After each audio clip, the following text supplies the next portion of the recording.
Tapi untuk yang sebelumnya itu sebenarnya udah ada, karena memang sekarang mungkin lagi vakum, jadi untuk struktur organisasinya belum dibuat secara rinci. Berarti hanya beberapa kelas saja, Beberapa kelas pasti, misalnya kelas 4, 5, dan 6 itu mungkin sesekali saya yang juga. kemudian bagaimana koordinasi antar pembina dan menjalankan kegiatan sudah tidak ada pembina, berarti ini tidak terlaksana.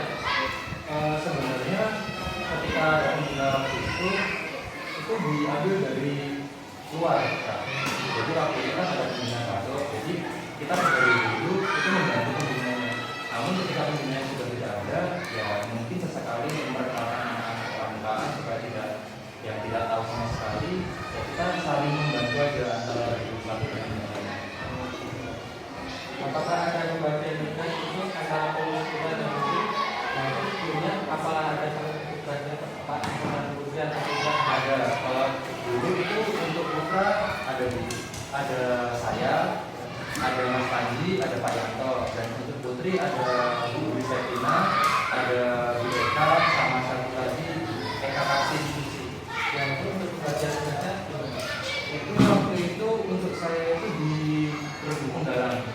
Saya Penggalang, Pak Yanto di Siaga, Mas Panji sebagai untuk membantu kita. Mungkin ada yang cedera atau anak-anak yang mungkin sangat aktif. Terus untuk yang di P atau Putri itu di Siaga ada Bu Susi, Penggalangnya ada Bu Eka.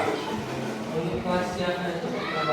Untuk kelas siaga itu kelas 1 dan kelas 2. Kelas 3-nya ada namun tidak semuanya karena berdasarkan umur Kak.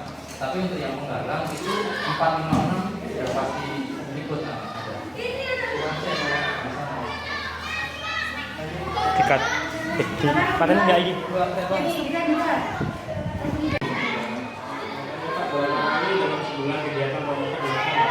Dalam 1 bulan kegiatan pramuka ketika masih aktif itu 1 bulan 4 kali. Di 1 minggu 1 kali di setiap hari Sabtu. Di jam terakhir 1 jam terakhir pelajaran. Satu lah. Hari Sabtu. Apakah semua kegiatan bisa berubah? Gaya apa alasannya? Jadwal pramuka bisa berubah ketika mungkin ada kegiatan rutin seperti Agustus atau seperti ada kegiatan perkemahan atau perlombaan yang 17-an itu bisa kita lebih sering. 1 minggu mungkin sekitar 2 kali atau bahkan menjelang hari raya itu bisa 3 kali. Terima kasih ya Pak.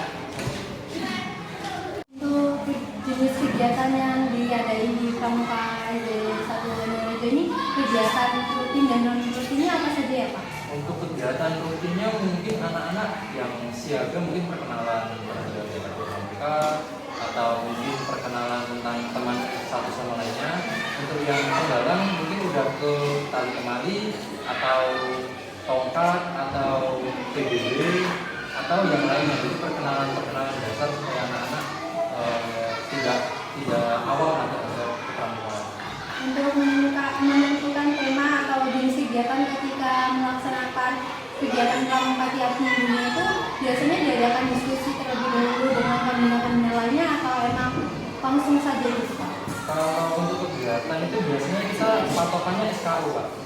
Tetapi ketika kita ada kegiatan Agustusan atau kegiatan kemah, itu kita fokusnya ke kemah dan perlombaan yang diadakan.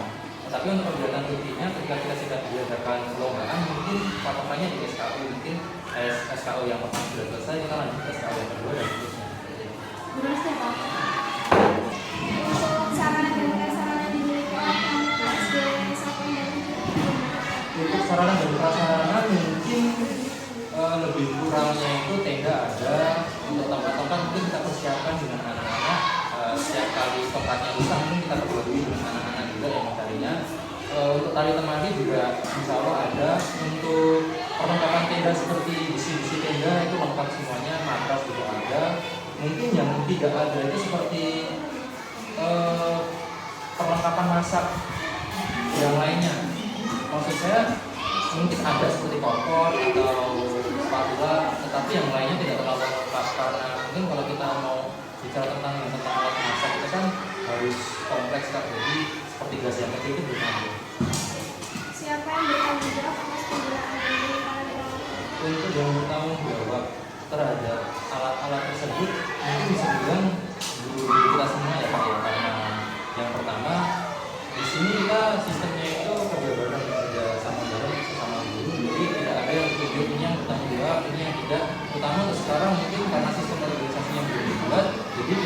kerjakan secara bersama. Izin bertanya Pak, apa saja aspek yang dapat dinilai dalam kegiatan pramuka di SD Negeri 1 Endang Bejo?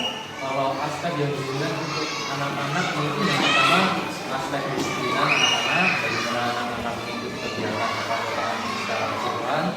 Selain itu juga aspek keagamaan, mungkin bagaimana anak-anak bertanggung jawab kepada orang tua, dan juga aspek kebersamaan antara Regu 1, Regu 2 dan teman-teman yang lainnya. Mungkin cuma itu saja. Apakah ada buku penilaian atau rapor khusus untuk kegiatan pramuka di SD Negeri 1 Endang Bejo? Untuk rapor penilaian kita menganut ke SKU, jadi SKU. Jadi ketika kita materi atau temanya itu di bagian SKU 1, kita penilaiannya langsung di buku SKU-nya. Jadi kita sudah selesai atau sudah tuntas, baru kita lanjut ke SKU yang lain.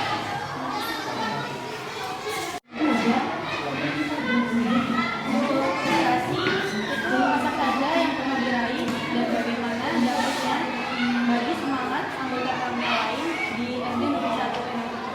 Untuk prestasi anak-anak ketika mengikuti kepramukaan mungkin ada beberapa di bagian bidang yang waktu ada perlombaan seperti Agustus Cakcaka tema atau mungkin waktu saat lomba PBB gerak jalan itu pernah ada, pialanya juga ada di kantor dan anak itu ketika memperoleh juara atau memperoleh piala itu sangat senang pastinya dan itu membangkitkan motivasi anak-anak untuk semangat bersedia lagi dalam mengikuti kegiatan kepramukaan.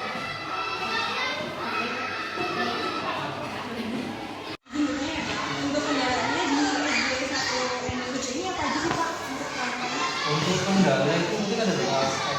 Yang pertama mungkin aspek anak-anak karena umur anak-anak yang masih kecil, jadi anak-anak itu kadang susah untuk mengikuti arahan ya karena apalagi yang siaga yang kelas 1, kelas 2, kelas 3 dan untuk yang kelas 4, 5, 6 itu penggalang kadang juga tingkah lakunya itu melebihi batas, jadi kita ya sebagai pendidik harus sabar dan ya harus mengikuti apa yang dijalankan ketika kita mengambil tema pada SKU.